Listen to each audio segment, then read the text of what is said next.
This is another interesting topic. There is no disclosure.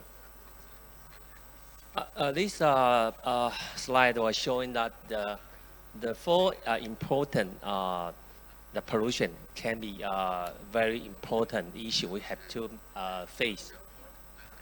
The first is the air pollution and the toxic metal and climate change. I think everybody experienced. And manufacture chemicals such as the PCB or the phthalate and the PFC. This is air pollution. The coming from the primary pollutant is from the traffic or something from the factory, and also the second pollutant is coming from the photo reaction. This is another very toxic for the cardiovascular health. This consensus that say that the air pollution and the cardiovascular disease, and most of the air pollution cause of the healthy effect is 70% coming from the cardiovascular disease. This consensus from is published in 2010. Is the second edition. But I think this is a consensus in cardiologists and other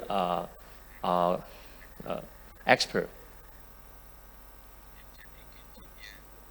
This is a summary of the risk estimate that say increase 10 microgram per cubic meter in PM 2.5 or PM 10, and the risk of the cardiovascular disease or the all-cause mortality, the coronary disease or ischemic heart disease is about 10 to 15%.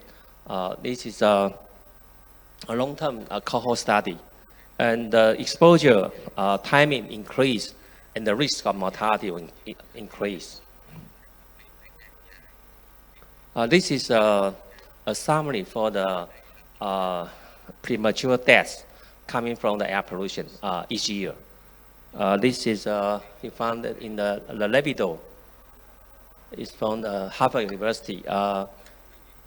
Estimated about 800 million, 8.8 million premature deaths coming from the air pollution.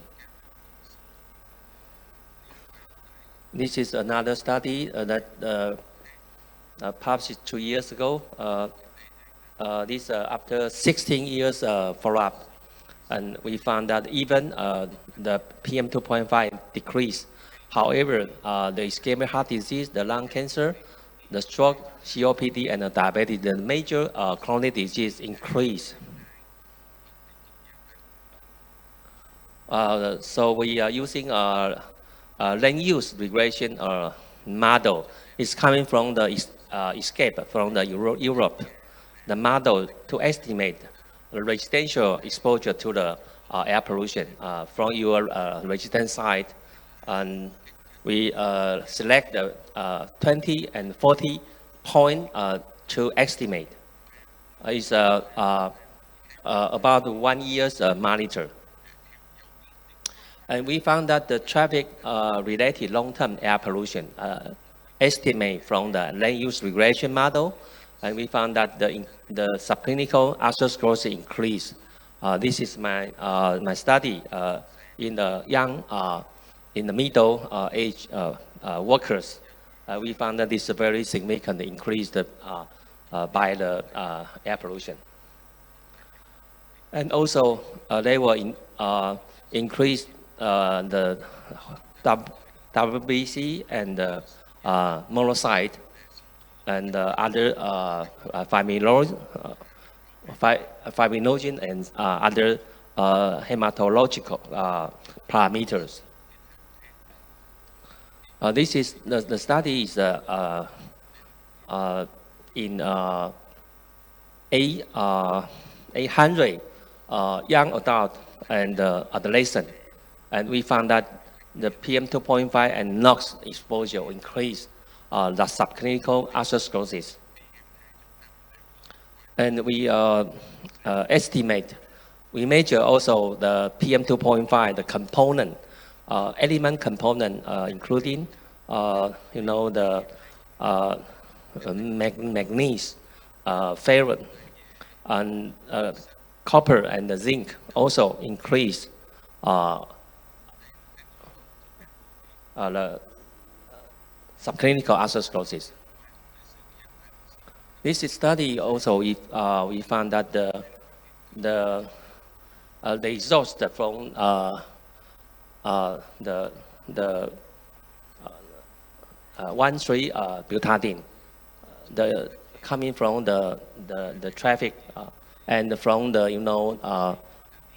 your tire, the metabolite increased the lipid profile and increase the DNA oxidation, and they increase the oxidation stress and increase the endothelial dysfunction. They will increase the subclinical atherosclerosis. This is a long-term exposure and the risk of the ischemic heart disease. This meta-analysis showing that ischemic heart increase. For every 10 microgram per cubic meter increase, the risk of IHT increased 23%. Incident AMI, and also increased the cerebrovascular disease for about 24%. This study also done in United States that they found if the PM2.5 can reduce 10 microgram per cubic meter, the life expectancy may be increased 0.6 years. This in 51 cities, they have a long-term follow-up, and they found the increase the PM2.5, they will reduce the life expectancy. If they can reduce the PM2.5, the life expectancy will increase. So they found that they reduced the 2.2 years for the air pollution. And they can reduce, if we can replace fossil fuel by clean and renewable energy, this is very important. So the guideline in my country, last year, we also input the reducing PM2.5 air pollution as the measure to reduce the chronic syndrome. So this is mechanism that they can induce the vascular, the damage, they can increase the oxidation stress, inflammation, and they can reduce the autonomic imbalance. Another topic have to be care about that is the phthalate, this scandal in 2011, the phthalate as a clouding agent. This is our living lifestyle. Around your home and around your daily activities, you are exposure to this kind of picture. Phthalate, commonly referred to as a phthalate, are a class of chemicals that are used to make plastic, primarily PVC or vinyl flexible, and many such as the cosmetic and the personal care product, medical device, and the home product, the vinyl globe, everything you use maybe have the phthalate. So this study showing that you can expose to the phthalate from the air, from the dust, from the electric device and the pumps. So intake of the phthalates via food packaging and water and polluted dust. Evidence of the phthalate exposure and the cardiovascular risk factor has been done, but most of the obesity, diabetes, albuminuria, and high blood pressure inflammation biomarker. So this study, we demonstrate the association between endothelial and platelet microparticle and the phthalate exposure. You know, the DHP is the most used in the hospital. We always give the DHP to the patient from the device. The microparticle is endothelial microparticle.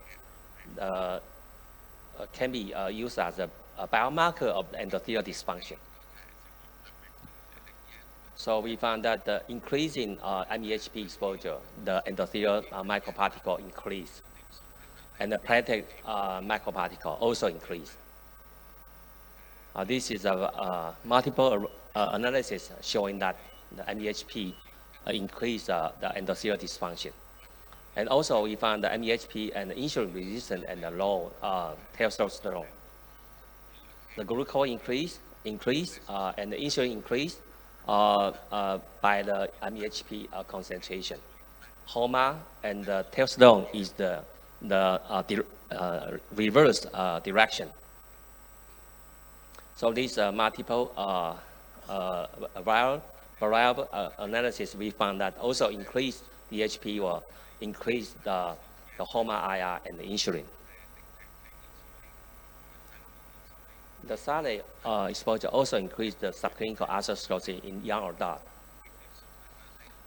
And we found that in different location of the carotid duplex, the carotid artery, we found that increasing the phthalate exposure and the subclinical atherosclerosis increase. The logistic relation also, we found that the trend is significant. We also, to estimate the risk in coronary heart disease patient. You know, DHP is increased and released into the blood during the process of the hemodialysis. In hospital CAD patient, we found that during the hospital, in the left side, it is very high. After they discharge, the MEHP and the summation DHP were reduced. So we found loss of the high exposure of the phthalate, the risk of coronary heart disease increase. Also, the CMT increase. This study, we want to say that the DNA methylation associated with the cardiovascular disease, and also the DNA methylation can be influenced by the phthalate exposure. So the higher DNA methylation biomarker, the level of microparticle increase while exposure to MEHP. Now there's a higher the DNA methylation or summation, the risk of the higher endothelial dysfunction. So this is a summary for the DHP, the exposure. The endothelial dysfunction, the DNA methylation, and higher BP, and insulin resistance, subclinical atherosclerosis, and the coronary heart disease. The mechanistic framework linking pollution to the cardiovascular risk factor and the disease. Today, I just for using the air pollution and the phthalate as an example, that the exposure to the air pollution, exposure to the environmental hazard, and they can initiate the oxidation stress inflammation, and they induce the biological such as the autonomic dysfunction, endocrine disruption, and other effects, and also the development of the cardiovascular outcomes. So if we want to proactive prevention of cardiovascular disease, we have to prevent exposure to the air pollution and the solid exposure. Thank you.